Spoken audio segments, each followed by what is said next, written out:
Welcome to MiConvert. In this tutorial, I will show you how to convert DWG files to RBXL format, completely free and online. Open your browser and search for DWG to RBXL MiConvert.com. Click on the first result to go straight to the converter. You are now on the DWG to RBXL converter page. The interface is clean and easy to use. Let's upload a file. Click the Choose File button. A file picker will open.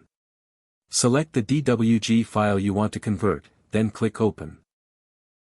Your file is loaded and ready.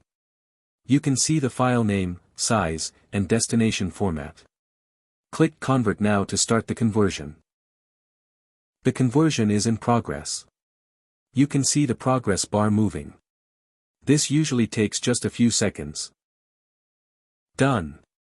Your file has been successfully converted. Click Download to save the RBXL file to your computer. That's it. Visit MiConvert.com for more free conversion tools. Subscribe for more tutorials. Thanks for watching.